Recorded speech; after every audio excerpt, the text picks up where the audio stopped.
Libro de cielo. La llamada a las criaturas al orden, a su puesto y a la finalidad para la que fueron creadas por Dios. Olvidar los pecados confesados.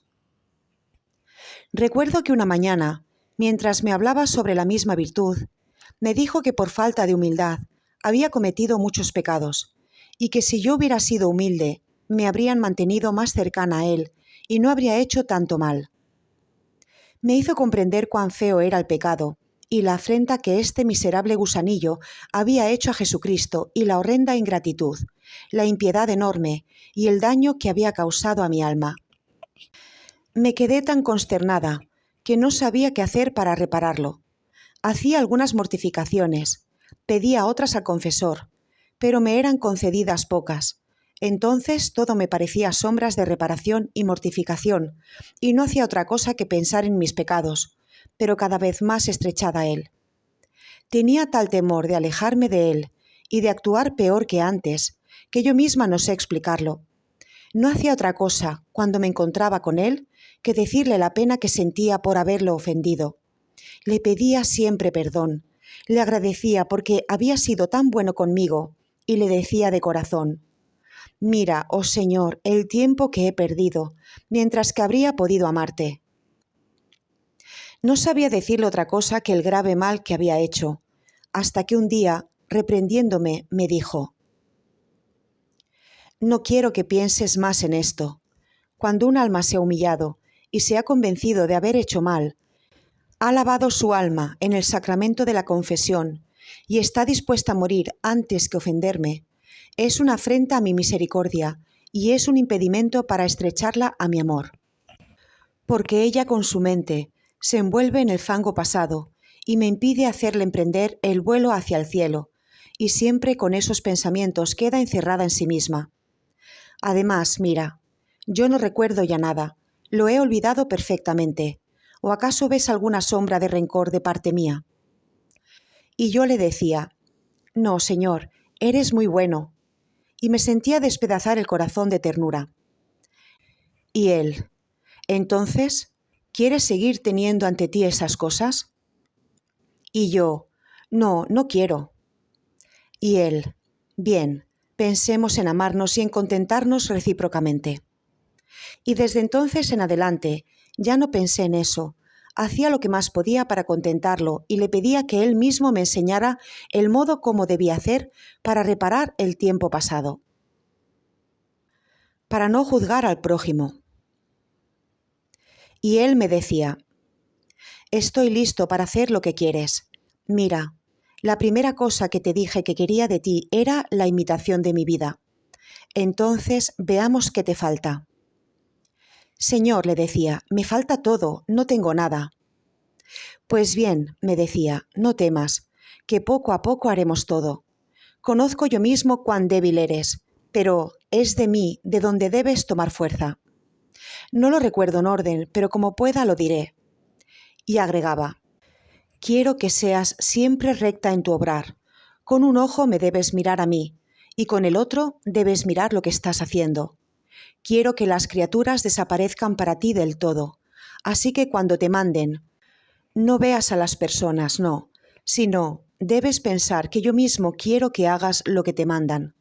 Entonces, con el ojo fijo en mí, no juzgarás a nadie, no verás si la cosa te es penosa o te gusta, si puedes o no hacerla.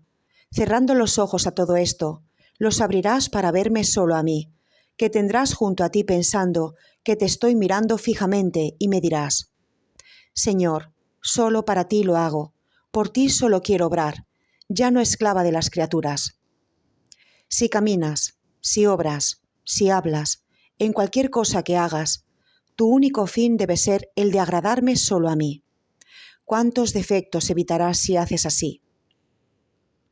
Otras veces me decía: «Quiero también que si las personas te mortifican, te injurian o te contradicen, tu mirada la tienes que mantener fija en mí, pensando que con mi misma boca te digo: hija, soy precisamente yo quien quiero que sufras esto, no las criaturas. Aleja de ellas tu mirada, solo tú y yo siempre, todo lo demás destrúyelo. Mira, Quiero hacerte bella por medio de estos sufrimientos. Quiero enriquecerte con méritos. Quiero trabajar tu alma, hacerte semejante a mí. Tú eso me lo darás como regalo.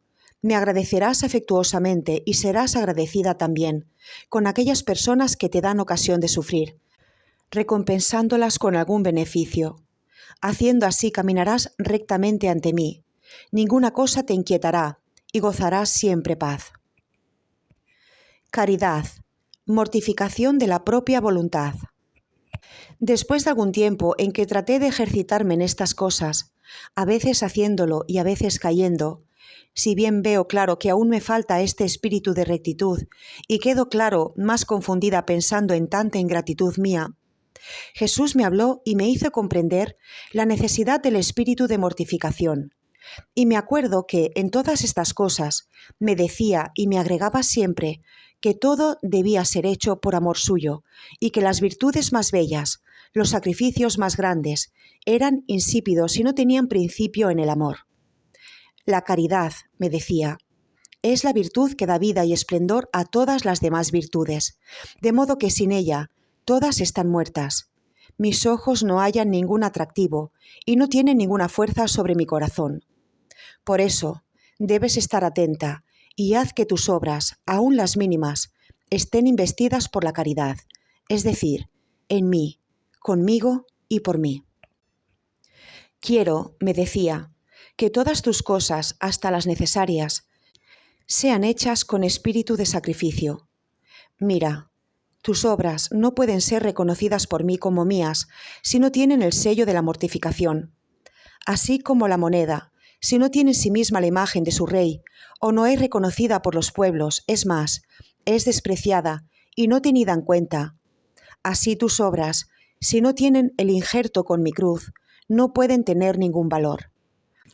Mira, ahora no se trata ya de destruir a las criaturas, sino a ti misma, de hacerte morir para vivir solamente en mí y de mi misma vida. Es verdad que te costará más que lo que has hecho, pero ten valor y no temas. No lo harás tú, sino yo, que obraré en ti. Entonces recibí otras luces acerca del anonadamiento de mí misma, y él me decía: tú no eres más que una sombra que, mientras quieres tomarla, te escapa. Tú eres nada. Y yo me sentía tan anonadada que hubiera querido esconderme en los más profundos abismos, pero me veía imposibilitada para hacerlo. Sentía tanta pena que quedaba muda, y mientras me encontraba en esta destrucción de mi nada, él me decía: acércate más a mí, es más, apóyate en mi brazo. Yo te sostendré con mis manos y tú recibirás fuerza. Tú estás ciega, pero mi luz te servirá de guía. Mira, me pondré ante ti y tú no harás otra cosa más que mirarme para imitarme. Después me decía: la primera cosa que quiero que mortifiques es tu voluntad. Ese yo se debe destruir en ti. Quiero que tu voluntad la tengas sacrificada como víctima ante mí, para hacer que tu voluntad y la mía se hagan una sola. ¿Estás contenta? Sí, Señor, le respondía, pero dame la gracia porque por mí veo que nada puedo. Y él continuaba diciéndome: sí, yo mismo te contradiré en todo, y a veces también por medio de las criaturas. Y sucedía así. Por ejemplo, si en la mañana me despertaba y no me levantaba enseguida, la voz interna me decía: tú descansas, y yo no tuve otro lecho que la cruz. Pronto, pronto, no tanta satisfacción. Si caminaba y mi vista se iba un poco más lejos, enseguida me reprendía: no quiero que tu vista se vaya lejos de ti más allá de la medida de un paso a otro, para hacer que no tropieces. Si me encontraba en el campo y veía flores, árboles, me decía: yo todo lo creé por amor tuyo. Tú priva tu vista de este contento por amor mío. Aún en las cosas más inocentes y santas, como por ejemplo los ornamentos de los altares o las procesiones, me decía: no debes tomar gusto más que en mí solo. Si estaba sentada mientras trabajaba, me decía: estás muy cómoda. ¿No te acuerdas que mi vida fue en continuo sufrir? ¿Y tú? Enseguida, para contentarlo, me sentaba en la mitad de la silla y la otra mitad la dejaba vacía. Y algunas veces en broma le decía: «Mira, señor, la mitad de la silla está vacía. Ven a sentarte junto a mí». Y a veces me parecía que me contentaba y sentía tanto gusto que no sé expresarlo. Cuando algunas veces estaba trabajando con lentitud y pocas ganas, me decía: «Pronto, apresúrate, que el tiempo que ganes al apresurarte lo pasarás junto conmigo en la oración». A veces también me señalaba cuánto trabajo debía hacer, y yo le pedía que viniera a ayudarme. «Sí, sí», me respondía, «lo haremos juntos para que después de que acabes quedemos más libres». Y sucedía que en 1 o 2 horas hacía lo que debía hacer en todo el día. Luego me iba a hacer oración, y me daba tantas luces y me decía tantas cosas que el quererlas decir serían demasiado largas.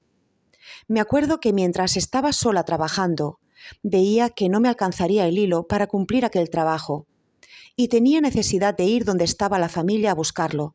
Entonces me dirigía a él y le decía: «¿Para qué, amado mío, haberme ayudado, si ahora veo que tengo necesidad de ir con la familia? Puedo encontrarme personas que me impidan venir de nuevo, y entonces nuestra conversación terminará». «¿Qué?», me decía, «¿tienes fe?». «Sí». «Pues no temas, haré que termines todo». Y así sucedía, y luego me ponía a rezar. Si llegaba la hora de la comida y comía alguna cosa agradable, inmediatamente me reprendía internamente diciendo: «¿Acaso te has olvidado que yo no tuve otro gusto más que sufrir por tu amor, y que tú no debes tener otro gusto más que mortificarte por amor mío? Déjalo, y come más bien lo que no te agrada». Y yo enseguida lo tomaba y lo llevaba a la persona de servicio, o decía que ya no quería, y muchas veces me la pasaba casi en ayunas. Pero cuando iba a la oración, recibía tanta fuerza y sentía tal saciedad que sentía náusea de todo lo demás. Otras veces, para contradecirme, si no tenía ganas de comer, me decía: «Quiero que comas por amor mío, y así como el alimento se une al cuerpo, así pídeme que mi amor se una con tu alma y quedarán santificadas todas las cosas». En una palabra, para no alargarme más, hasta en las mínimas cosas trataba de hacer morir mi voluntad, para hacer que viviera solo para él. Él permitía que hasta el confesor me contradijera, como por ejemplo: sentía gran deseo de recibir la comunión. Todo el día y la noche no hacía otra cosa que prepararme. Mis ojos no se podían cerrar al sueño por los continuos latidos del corazón, y le decía: «Señor, apresúrate, que no puedo estar sin ti. Acelera las horas, haz que surja pronto el sol, pues no puedo más, mi corazón desfallece». Él mismo me hacía invitaciones amorosas, con las que me sentía destrozar el corazón. Me decía: «Mira, yo estoy solo, no sientas pena de que no puedas dormir. Se trata de hacer compañía a tu Dios, a tu esposo, a tu todo que es continuamente ofendido. Ah, no me niegues este consuelo, y yo en tus aflicciones no te dejaré». Y mientras estaba con estas disposiciones, la mañana siguiente iba con el confesor, y sin saber por qué, la primera cosa que me decía era: «No quiero que recibas la comunión». Digo la verdad, me resultaba tan amargo esto, que a veces no hacía más que llorar, pero no me atrevía a decirle nada al confesor, porque así quería al mismo Jesús que le hiciera, de otra manera me reprendía, pero yo iba con él y le decía mi pena. «Ah, bien mío, para esto la vigilia que hicimos anoche, que después de tanto esperar y desearte, quedaría privada de ti. Sé bien que debo obedecer, pero dime, ¿puedo estar sin ti? ¿Quién me dará la fuerza? Además, ¿cómo tendré el valor de irme de esta iglesia sin llevarte conmigo? Yo no sé qué hacer, pero tú puedes remediar todo».